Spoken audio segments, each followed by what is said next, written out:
Hello everyone. Today we are going to take a very important topic, that is myocardial infarction. Now this topic is important because बहुत सारा confusion होता है हमें, है ना, और we should essentially know how to manage the cases of myocardial infarction. तो session के एंड तक आप मायोकार्डियल इन्फाक्शन के बारे में सारी चीज़ें डिटेल में सीखोगे ही. इसके अलावा how to differentiate heart attack from cardiac arrest, from acute coronary syndrome, angina, coronary artery disease, ischemic heart disease, sudden cardiac death, है ना. ये सारी चीज़ें किस प्रोग्रेशन में होती हैं, ये सारी चीज़ें भी हम सीखेंगे, राइट. सो ये जो मिसअंडरस्टैंडिंग होती है इन क्लोजली रिलेटेड टर्म्स के बीच में, आपको ये भी समझ में आ जाएगा. तो अब हम जो स्टोरी पढ़ने वाले हैं, that is myocardial infarction.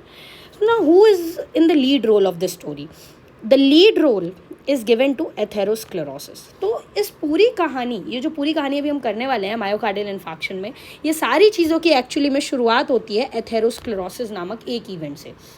Atherosclerosis अलग होता है एक और इवेंट जिसको हम लोग आर्टीरियोस्क्लेरोसिस बोलते हैं. आर्टीरियोस्क्लेरोसिस का मतलब हुआ एज रिलेटेड एक इवेंट जिसमें हमारी वेसल हार्ड हो रही हैं और थिक हो रही हैं, जिसके कारण वो अपनी इलास्टिसिटी को लूज़ कर देती हैं. उसको हम लोग बोलते हैं आर्टीरियोस्क्लेरोसिस. ऐसा ही एक इवेंट होता है जिसको हम लोग बोल रहे हैं एथेरोस्क्लेरोसिस. सो एथेरोस्क्लेरोसिस क्या इवेंट है?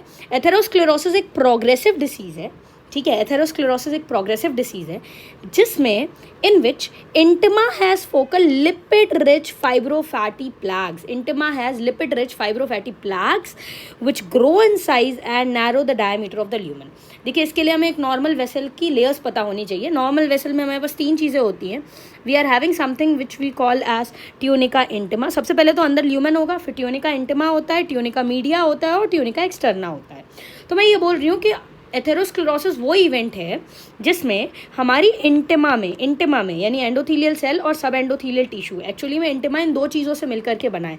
फॉर एग्जांपल, ये जो मैंने लेयर बनाई, ये एंडोथीलियल सेल की लेयर बनाई, ठीक है.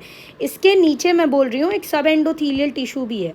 तो इसमें किस चीज़ का डिपोजिशन हो रहा है? इसमें डिपोजिशन हो रहा है लिपिड रिच फाइब्रोफैटी प्लैक का, है ना, जिसके कारण मेरा ल्यूमन धीरे धीरे क्या होता जा रहा है? नैरो होता जा रहा है. और इसी कंडीशन को हम बोल देते हैं atherosclerosis. I think that's very clear to you, ठीक है. इसी चीज़ को हम बोल देते हैं एथेरोस्क्लेरोसिस. तो एथेरोस्क्लेरोसिस हमारी बॉडी की किसी भी वेसल में हो सकता है. भाई, किसी भी वेसल में ये फाइब्रोफैटी प्लैक डिपॉजिट हो सकते हैं, but it is more common in abdominal aorta. You need to know this, right. अगर मैं बात करूँ कोरोनरी वेसल्स की, तो उसमें भी ये चीज़ होती है. यही सारी चीज़ें भी हम डिटेल में पढ़ेंगे, पर एब्डोमिनल एओर्टा में it is very very very common and you need to understand this. It could even occur in circle of Willis. और अगर ये सर्कल ऑफ विलिस में हो रही है ना, so that could lead to a problem called a stroke. That is also a fatal event and we need to know how to manage that also. तो अभी हम इस पर्टिकुलर डिस्कशन में कोरोनरी आर्टरी डिसीज़ में ही अपना discussion जो है वो लिमिटेड रखेंगे. तो चलिए आगे बढ़ते हैं and now let us talk about atherosclerosis. अब आपके दिमाग में क्वेश्चन आना चाहिए कि भाई एथेरोस्क्लेरोसिस जो है वो किन पर्सन्स में ज़्यादा होगा, है ना. ऐसी कौन सी चीज़ है जो एथेरोस्क्लेरोसिस के लिए किसी पर्सन को ज़्यादा प्रोन बना देती है, ठीक है. Is it so that it could occur in any person, ठीक है. ये किस पर्सन में ये चीज़ जो है वो ज़्यादा होगी. तो अब हमें वो चीज़ सीखनी है. पहले देखिए, सबसे पहली चीज़ atherosclerosis, I would rather say who is the hero of the story. The hero of the story is atherosclerosis, but who is the father and mother of that hero, right. These are these risk factors. ये risk factors अभी teenage group में जो है आपको susceptible बना देते हैं कि आप एथेरोस्क्लेरोसिस का इवेंट आपकी बॉडी में, आपकी वेसल्स में होने लगे. और अगर एक बार एथेरोस्क्लेरोसिस बहुत तेज़ी से होने लगा तो आप ज़्यादा रिस्क में होगे कोरोनरी आर्टरी डिसीजेस के लिए. चलिए देखते हैं क्या क्या रिस्क फैक्टर है. पहला रिस्क फैक्टर है age and sex, right. Premenopausal females की कंपैरिजन में मेल्स जो होते हैं वो ज़्यादा ससेप्टेबल होते हैं. जेनेटिक्स की बात करूँ तो मोनोजाइगोटिक ट्विंस में ज़्यादा चांसेस होते हैं इसके. मतलब family history and the genes they also play a very important role. तो एज हो गया, जेनेटिक्स हो गए, जेनेटिक्स के साथ आप फैमिली हिस्ट्री भी याद रखें. That is also a very important risk factor, right. Smoking is also a very important risk factor. We know this well. अभी हम देखेंगे कि ये चीज़ें क्यों कॉज कर रहे हैं atherosclerosis.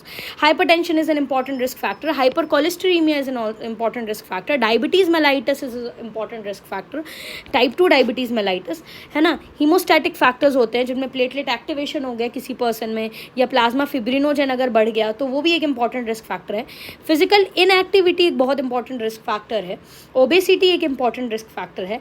Alcohol important risk factor है। और डाइट भी एक इंपॉर्टेंट रिस्क फैक्टर है, स्पेशली उन लोगों के लिए जो सैचुरेटेड फूड ज़्यादा कंज्यूम करते हैं, like burger, pizza and all these things, these all are having a lot of saturated fats in them, right? So we should actually consume the fresh fruit, vegetables and the poly unsaturated fatty acids. हमें ये चीज़ consume करना चाहिए।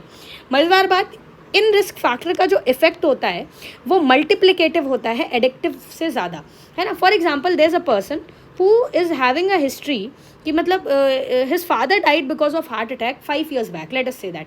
Now this person is a chronic smoker, ये smoker है, तो इस person में atherosclerotic event जो है ना बहुत फास्ट रेट से होंगे। वो ये लाइन यही बोल रही है कि मल्टीप्लिकेटिव इफेक्ट्स प्रोड्यूस करते हैं एडिक्टिव इफेक्ट्स के अलावा, है ना।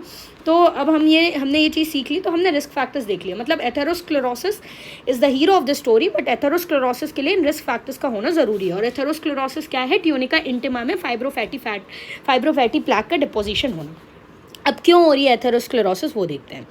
देखिए, सबसे पहला इवेंट जो यहाँ पे हुआ वो हुआ किसी प्रकार का हीमोडायनामिक स्ट्रेस, कोई ना कोई स्ट्रेस इवेंट है।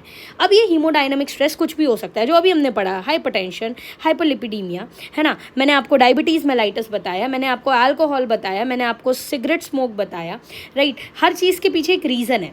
एक्चुअली में इवेंचुअली ये सारी चीज़ें, ये हीमोडायनामिक स्ट्रेस जो कॉज कर रही हैं, ये एंडोथीलियल इंजरी कॉज करने लगते हैं, है ना। मैं आपको नहीं बताऊँगी एंडोथीलियल क्या है। अगर ये ब्लड वेसल है तो अभी मैंने आपको बताया इंटिमा में लेयर्स जो होती हैं उसमें एंडोथीलियल लेयर एक होती है, तो इसकी किसी ना किसी तरीके से क्या होने लगी? इंजरी होने लगी। अब जब इसकी इंजरी हो जाती है तो वहाँ पे एडेशन मॉलिक्यूल्स का एक्सप्रेशन बढ़ जाता है। एडेशन मॉलिक्यूल्स का एक्सप्रेशन बढ़ने का मतलब क्या है कि वहाँ पे अब चीज़ें ज़्यादा मात्रा में क्या होने लगेंगी? अट्रैक्ट होने लगेंगी। So there is attraction of more and more things, right. Like ये अगर हमारी एंडोथीलियल लेयर है, यहाँ पे अगर इंजरी हो गई, let us say that this place has been injured, तो फॉर एग्जाम्पल पर्पल कलर से मैंने आपके लिए बना दिया मोनोसाइट्स, ठीक है। Then I drew with green colour the fat cells, let us say that these are LDL cells, right, and the star green is the platelet। अब धीरे धीरे होने क्या लगेगा? ये सारी चीज़ें यहाँ पे क्या होने लगेंगी? अट्रैक्ट होने लगेंगी, क्योंकि एडेशन मॉलिक्यूल्स का एक्सप्रेशन बढ़ चुका है। तो यहाँ पे अब मोनोसाइट भी आएगी, यहाँ पे अब आपके लिपिड मॉलिक्यूल्स भी आएंगे, यहाँ पे आपकी फैट सेल्स भी आएंगी। All these things they start to come over here. Endothelial layer में सारी चीज़ें आने लगती हैं। अब जब ये आने लगती हैं तो एक और प्रोसेस होती है इवेंचुअली, कि ये जो मोनोसाइट्स होती हैं, जिनको अब आप लोग मैक्रोफेजेस बोलने लगे हो, क्या बोलने लगे हो? बिकॉज ये ब्लड स्ट्रीम में नहीं है ना, now you are calling it macrophages. ये macrophages they start to digest these LDLs and what we get after this is known as foam cells। अब हमें क्या मिलने लगता है? फोम सेल्स मिलने लगता है। फोम सेल्स वो सेल्स होती हैं जिसमें हमारे पास ऑक्सीडाइज्ड LDL होता है, ठीक है। तो ये मैक्रोफेजेस हैं जिन्होंने LDL को डाइजेस्ट कर लिया। और ये सारी एक्टिविटी कहाँ पे हो रही है? ये सारी एक्टिविटी हमारे ब्लड वेसल के इंटिमा लेयर में ही हो रही है, ठीक है, इंटिमा लेयर में हो रही है। चलो, एक एक्टिविटी ये हुई। दूसरी एक्टिविटी क्या होती है?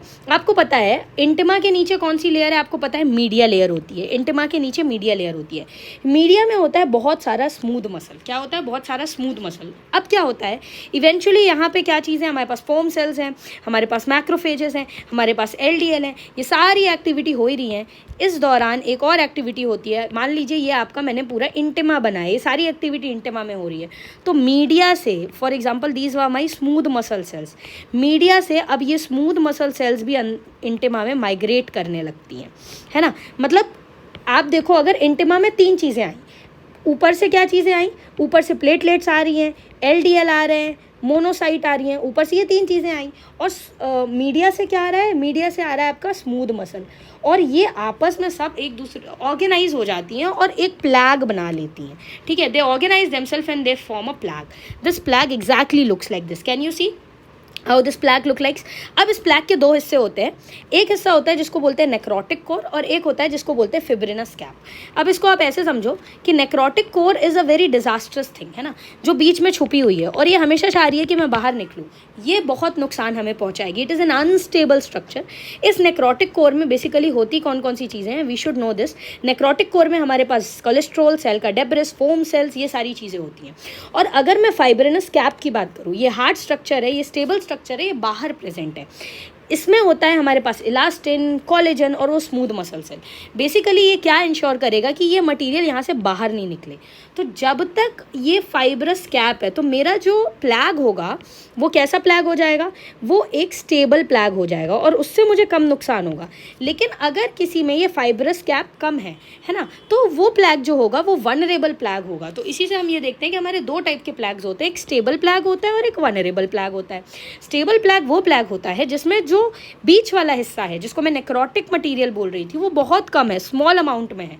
जबकि जो फाइब्रिनस कैप है, जो बाउंड्री की तरह एक्ट कर रहा है, वो मोटा है ना। कैल्सिफिकेशन बहुत भयानक है, कैल्सिफिकेशन भयानक है तो चीज़ें बाहर नहीं आ पाएंगी सक्सेसफुली, है ना। जबकि अगर वनरेबल प्लैग की बात करूँ तो नेक्रोटिक मटेरियल ज़्यादा है, कैप जो है वो बहुत थिन है, कैल्सिफिकेशन जो है स्पेकल्ड वे में है, इन्फ्लेमेशन वहाँ पे ज़्यादा हो रहा होगा। तो इवेंचुअली ये सारी चीज़ें इस प्लैग को क्या बना देती हैं, वनरेबल बना देती है। वनरेबल मतलब ये ज़्यादा ससेप्टेबल है इरोड और रप्चर होने के, है ना। ये किसी भी वक्त रप्चर हो सकता है, ये इरोड हो सकता है, ठीक है। तो ये चीज़ हो गई। अब मैंने एक चीज़ और बोली थी कि भैया ये एक प्रोग्रेसिव इवेंट है, राइट। मैंने बोला था एथेरोस्क्लेरोसिस एक प्रोग्रेसिव इवेंट है। प्रोग्रेसिव इवेंट है, इसका मतलब क्या हुआ कि ये समय लेता है, समय लेता है। कहने का मतलब क्या है कि अभी आप टीनेज ग्रुप में हो, आप यंग हो, है ना, तो केवल जो आपका फोम सेल्स हैं, है ना, फोम सेल्स हैं, वो डॉट्स के फॉर्म में प्रेजेंट होंगी। उनको हम लोग बोलते हैं basically fatty dots, we call it fatty dots. ये होता है आपका टाइप 1 ऑफ एथेरोस्क्लेरोसिस। तो फैटी डॉट्स होते हैं, है ना। अब इससे कोई क्लिनिकल मैनिफेस्टेशन नहीं होगा, पेशेंट को कुछ पता नहीं चलेगा उसकी वेसल्स में क्या हो रहा है।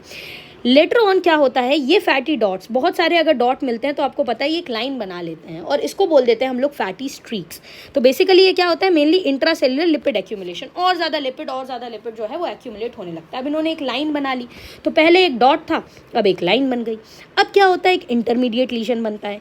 इसमें क्या होता है, इंट्रासेल्युलर लिपिड तो डिपॉजिट हो ही रहा है, इंट्रासेल्युलर लिपिड हो चुका है डिपॉजिट, अब लिपिड एक्स्ट्रा सेल्युलरली भी डिपॉजिट होने लगेगा। तो यहाँ पे आप येलो कलर से लिपिड को बहुत क्लियरली जो है मार्क कर सकते हो, you could mark that lipid very clearly. तो ये टाइप 3 था, स्टेज 3 था। अभी भी पेशेंट को कोई मैनिफेस्टेशन नहीं आ रहे हैं, यहाँ तक चीज़ें बहुत सिंपल थी।